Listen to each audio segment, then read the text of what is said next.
Dinesh speech, Toastmaster Sayakash, to give the speech objectives.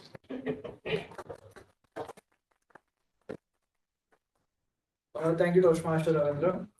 My target speaker for today is Toastmaster Dinesh, and the purpose of this project is for him to deliver a speech with awareness of intentional and non-intentional body language, as well as to learn, practice, and define how he or she uses non-verbal communication while delivering a speech. This will be his L2P2 speech, which is level 2, project 2. All the best for your speech, Toastmaster Dinesh. Back to you, Toastmaster. As evaluator Toastmaster Sayakash said, it's L2P2 speech, and the title of the speech is 3 words. Thank you so much. So, ancient mythology has taught us the concept of 3 worlds: the earth, the heaven above, and the hell below. So don't worry, I won't bore you with the facts about mythology and philosophy. But what if I tell you that I got to experience all these 3 worlds in this lifetime? No, I'm not high on drugs. So allow me to paint you a picture of these 3 worlds. A very good afternoon, Toastmasters and guests. Today, I will attend my L2P2 and I am Toastmaster Dinesh, as has already been said. Okay, so the day was 19th January 2024. This day will forever be imbibed in my memory. A day which I'll never forget even if I wanted to. Because this was the day I was taking my first international trip. Nervousness and excitement were brimming. I was going to the land of smiles, the Siam homeland, which is also called as Thailand. Exactly. After a very nervous, After a very nervous security check-in, courtesy of a talcum powder tube, which resembled some other white powder substance, if you know what I mean. I was finally seated in my overpriced window seat.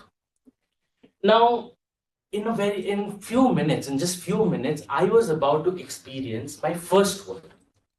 Before that, I'd like to ask you guys a question. If I ask you, how was your first flight experience when you flew? Anything? Scary. Exactly. So for me, it was scary, it was pukey, it was headachy, it was gut-wrenching, and I had this constant fear that the flight would crash and I'll be engulfed in fiery flames.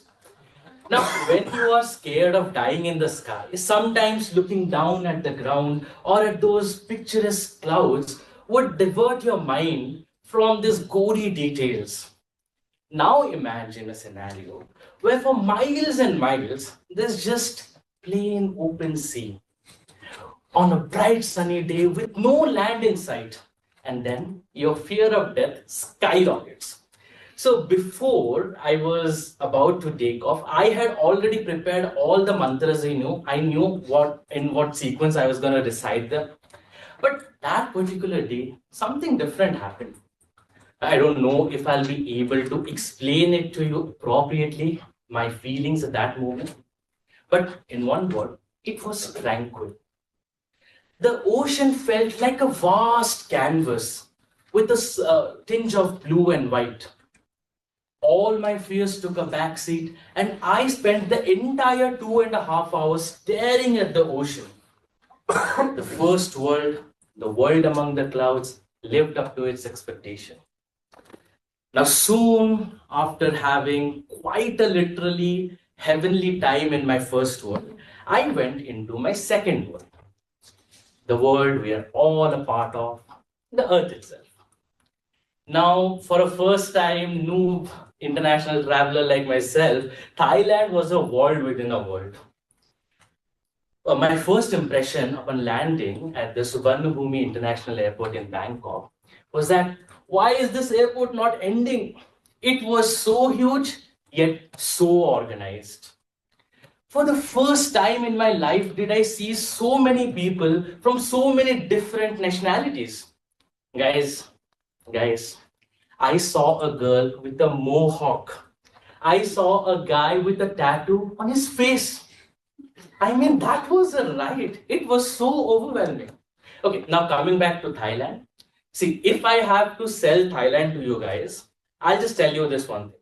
If you want to witness a unique blend of astounding human marvel, spectacular natural beauty, and impeccable food, Thailand is your one-stop destination. From the top-notch architecture in Bangkok to the beautiful white sand beaches of Phuket to the towering mountains of Krabi, it's all one can ask for. The place boasts of tourism and believe every hype because the Thailand, the Siam land, as it said there, will embrace you with open arms and make you feel so loved you never feel like leaving. And that concludes my ethereal journey of the second world. Now, let's go to the third world quickly. I see the card is already up. So the third world, the scariest of all, the world which has demons and devils waiting to torture you. How many of you guys want to visit this world? No one? Brave heart. Okay, let me tell you, we have been deeply misinformed about this world because the world that I witnessed, this third world, was completely different from what I was told of. On my 5th day of the Thai trip, I got to experience this world, the serene world, when I went deep diving in the Andaman Sea. Now, I am a fan of ocean, very passionate about it, and I probably watched many hundreds of videos of deep diving, cave diving, and diving in general. But let me tell you guys, until and unless you are there 30 feet down the ocean yourself with shaky breath, blurry eyes, you don't get to understand the true enormity and elegance of this world. The corals below made me feel as if I was strolling in Atlantis. There was a lot of activities going on amidst the calm demeanor of the ocean. A mere touch would set off an electrifying dance among the planktons in the ocean. In Thailand, it said that you need to trust the ocean. You just need to let go. And that day, I did let go and let the ocean take control of me. And let me tell you the result. The result was a psychedelic dream, a spectacular dream I never want to get up from. This world, which I was always scared of, finally became my safe haven, my sanctuary. In conclusion, I'll say this, that I was very apprehensive of this trip. I was vacillating between going and not going, but somehow, somewhere, I took the leap. I thought to myself, I'll never be able to discover new oceans until I gather the courage to lose sight of the shore. And that's how I set off a journey, a never forgetting journey of these three worlds. And I got the best of these three worlds: the world above, the world below, and of course, the world that I see right in front of me. Back to you, Toastmaster.